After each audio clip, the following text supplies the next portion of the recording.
E20 petrol വന്നതിന് ശേഷം എല്ലാം പെട്രോൾ വാഹനത്തിൻ്റെ മൈലേജിൻ്റെ കാര്യത്തിൽ ഒരു തീരുമാനമായിട്ടുണ്ട്. അതായത് മൈലേജ് കിട്ടുന്നില്ല. ഇങ്ങനെ ഒരുപാട് പേർക്ക് പരാതിയുണ്ട്. എന്നാൽ ഇവിടെ മൈലേജ് കിട്ടാൻ വേണ്ടിയിട്ട് എന്തൊക്കെ കാര്യങ്ങളാണ് ചെയ്യേണ്ടത്? ഇതാണ് ഇന്ന് ഞാൻ ഈ ഒരു വീഡിയോയിൽ വളരെ കൃത്യമായിട്ട് നിങ്ങൾക്ക് പറഞ്ഞു തരാൻ വേണ്ടി പോകുന്നത്. ഹായ് നമസ്കാരം, ഞാൻ രാകേഷ് എം ജി എക്സ്പ്ലോർ എന്ന് പറയുന്ന എൻ്റെ ചാനലിലേക്ക് എല്ലാവർക്കും സ്വാഗതം. എല്ലാവരും സുഖമായിട്ടിരിക്കുന്നു വിശ്വസിക്കുന്നു. അപ്പോൾ നമുക്ക് ഏതായാലും സ്റ്റാർട്ട് ചെയ്യാം. ആദ്യം തന്നെ നിങ്ങളിപ്പോൾ യൂസ് ചെയ്യുന്ന ഒരു പെട്രോൾ വാഹനമാണെങ്കിൽ അതിൽ ഉറപ്പായിട്ട് നിങ്ങൾ E20 ഫ്യൂവൽ തന്നെയാണ് ഫില്ല് ചെയ്യുന്നത്. അങ്ങനെയാണെങ്കിൽ ഈ പറഞ്ഞ ഒരു 6 പോയിന്റുകൾ കൃത്യമായിട്ട് മനസ്സിൽ വെച്ച് ചെയ്യാമെന്നുണ്ടെങ്കിൽ ഉറപ്പായിട്ടും നിങ്ങളുടെ വാഹനത്തിൻ്റെ ഫ്യൂവൽ എഫിഷ്യൻസി കുറയാതിരുന്നോളും. മീൻസ് ഇനി ഏതായാലും നമുക്ക് ഒരുപാട് കൂട്ടിയെടുക്കാൻ സാധിക്കത്തില്ല, പക്ഷേ ഒരു പരിധിയിൽ താഴോട്ട് പോകാതിരുന്നോളും. അതിൽ മെയിനായിട്ടുള്ള ഫസ്റ്റ് കാര്യം നമ്മുടെ വാഹനത്തിൻ്റെ ടയർ പ്രഷർ തന്നെയാണ്. അതായത് കമ്പനി റെക്കമെൻഡ് ചെയ്യുന്ന ടയർ പ്രഷർ കൃത്യമായിട്ട് തന്നെ നിങ്ങളത് ഫില്ല് ചെയ്യാൻ നോക്കുക. അതായത് 33 കമ്പനി ടയർ പ്രഷർ പറയുന്നതെങ്കിൽ കൃത്യം 33 PSI തന്നെ ഫില്ല് ചെയ്തിരിക്കണം. കുറയാൻ പാടില്ല.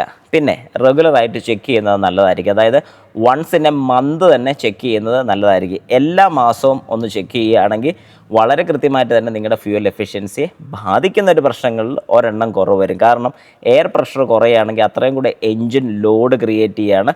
അതുകൊണ്ട് തന്നെ നമ്മൾ ഈ പറയുന്ന പോലെ എയർ പ്രഷർ കറക്റ്റ് ആണെങ്കിൽ ഈ ഒരു പ്രോബ്ലം വരില്ല. ഇനി രണ്ടാമത്തെ പോയിന്റ് നമ്മുടെ ഡ്രൈവിംഗ് ഹാബിറ്റാണ്. അതായത് നമ്മൾ പലപ്പോഴും റാഷായിട്ടാണ് ഡ്രൈവ് ചെയ്യുന്നതെങ്കിൽ ഓവറായിട്ടുള്ള ബ്രേക്കിങ്ങും, അതായത് സഡൻ ബ്രേക്കിങ്ങും കാര്യങ്ങളൊക്കെ ചെയ്യുന്നൊരു വ്യക്തിയാണെന്നുണ്ടെങ്കിൽ നിങ്ങൾ ആ ഒരു പാറ്റേണിൽ ചെറിയൊരു മാറ്റം വരുത്തണം. അതായത് മര്യാദയ്ക്ക് ഡ്രൈവ് ചെയ്യാൻ ശ്രമിക്കണം. ഏകദേശം ഒരു 50 തൊട്ട് 60 കിലോമീറ്ററിൻ്റെ സ്പീഡിനകത്ത് മെയിൻറ്റെയിൻ ചെയ്യാൻ നോക്കുക. നോർമൽ സിറ്റീസിലൊക്കെ പോകുന്ന സമയത്ത് ഒരു 40 തന്നെ മെയിൻറ്റെയിൻ ചെയ്ത് ഡ്രൈവ് ചെയ്യുക.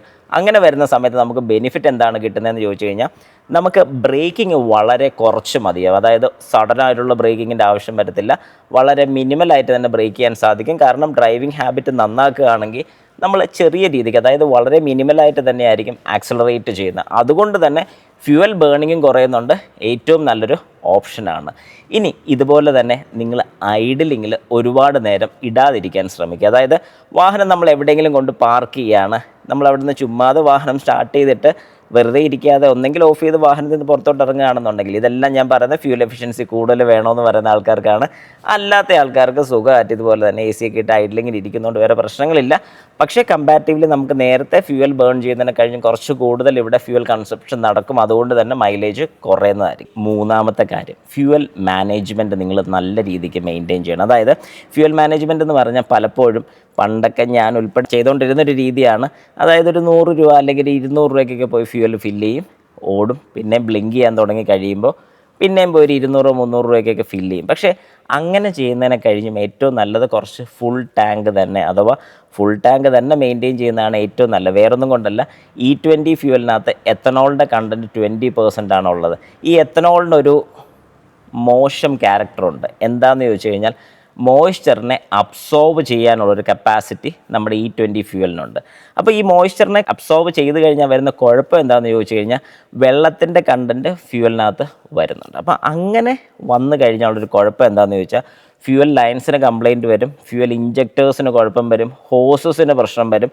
ഇനി ഈ വാഹനം കുറേ നാൾ വെറുതെ കിടക്കുകയാണല്ലോ, അതായത് ഐഡിലായിട്ട് തന്നെ വെറുതെ ഇരിക്കുകയാണെന്ന് വെച്ചോളൂ. അങ്ങനെ വെറുതെ ഇരിക്കുകയാണെങ്കിൽ തന്നെ ഈ പറയുന്ന വാട്ടറിൻ്റെ കണ്ടൻറ്റ് ഇതിനകത്ത് ഉണ്ടായതിന് ശേഷം ഈ പറയുന്ന ലൈൻസോ ഇഞ്ചക്ടേഴ്സോ കാര്യത്തിനൊക്കെ കംപ്ലയിൻറ്റ് വരാനും അവിടെ ഇത് സ്റ്റക്കായിരിക്കാനോ, അതായത് ഒട്ടിയിരുന്ന് പോകാനൊക്കെ ഉള്ള ചാൻസസ് കൂടുതലാണ്. അതുകൊണ്ട് തന്നെ കഴിവതും ഫുൾ ടാങ്ക് ഫില്ല് ചെയ്തിരുന്ന ഏറ്റവും നല്ലതാണെന്ന് ഞാൻ സജസ്റ്റ് ചെയ്യും.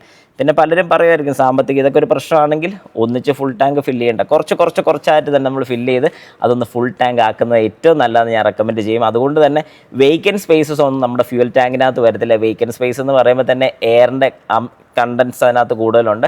എയർ വരുന്ന സമയത്ത് അതിനകത്ത് ഒബ്വിയസ്ലി മോയ്സ്ചർ കണ്ടൻറ്റ് കാണും. അങ്ങനെയുള്ള മോയ്സ്ചേഴ്സ് കൊണ്ട് നമ്മുടെ ഫ്യൂവലിന് പ്രശ്നങ്ങൾ വരാതിരിക്കാൻ ഏറ്റവും നല്ലത് ഫുൾ ടാങ്ക് ഫില്ല് ചെയ്യുന്നതാണ്. അതുപോലെ തന്നെ നാലാമത്തെ പോയിന്റ്, നമ്മുടെ ഫ്യൂവൽ ടാങ്കുകൾ കഴിവതും ഫുൾ ടാങ്ക് ഞാൻ പറഞ്ഞതുപോലെ ഫില്ല് ചെയ്യുകയാണെങ്കിൽ തന്നെ എയർ ഗ്യാപ്സോ കാര്യങ്ങളോ ഒന്നും വരത്തില്ല.